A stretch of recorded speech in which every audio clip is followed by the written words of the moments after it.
సరదాగా కాసేపు నవ్వేసుకుందామా friends? Let's go for funny jokes. ఎవరబ్బా ఆయన?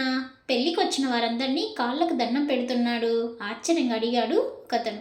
దండం కాదు, నా శ్రాద్ధం కాదు, ఆయన చెప్పులెవరో ఎత్తుకుపోయారట, అందుకే చూశాడు. మీరంతా మంచి గోల్ కీపర్ ఎలా కాగలిగారు? ఇంటర్వ్యూ చేస్తూ అడిగారు విలేకరి. నా భార్యే దానికి కారణం, నవ్వుతూ చెప్పాడు గోల్ కీపర్. ఏ విధంగా అని అడిగాడు. రోజు నన్ను ఏదో విధంగా సాధిస్తూ మీ మీదకు గిన్నెలు చెంబులు విసిరేసేది. వాటిని పట్టి పట్టి దీనిలో విజయం సాధించాను చెప్పాడు ప్లేయర్. 5 సంవత్సరాల నుంచి నిన్ను ఇదే కోర్టులో చూస్తున్నా, సిగ్గు లేదటయ్యా అన్నాడు జడ్జి జోబుదొంగని. మీకు ప్రమోషన్ రాకపోతే నాకెందుకు సార్ సిగ్గు? ప్రశ్నించాడు జోబుదొంగ.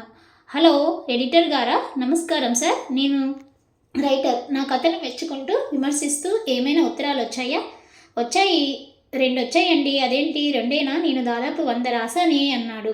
బోరింగ్ వేయించుకోవడానికి లోను కావాలా? అలాగే ఎంతుంది పొలం నీకు? అడిగాడు బ్యాంక్ మేనేజర్ మలేష్ని. పొలం లేదండి, పాల వ్యాపారం ఉంది, నాకు బర్రెలున్నాయి చెప్పాడు మలేష్.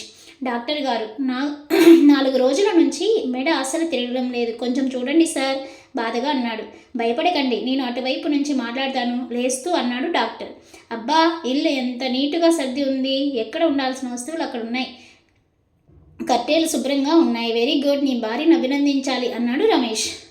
ఏడిసావలే, ఇల్లంతా సర్దింది నేను, ఉక్రోషంగా అన్నాడు దినేష్. అందుకే రా, నీ భార్యను అభినందిస్తున్నాను అన్నాడు రమేష్. ఇలాంటి జోక్స్ కోసం మన ఛానల్ని సబ్స్క్రైబ్ చేసుకొని పక్కనే ఉన్న బెల్ ఐకాన్ని క్లిక్ చేయండి ఫ్రెండ్స్. మీకు న్యూ వీడియోస్ నోటిఫికేషన్స్ మీకు వస్తాయి.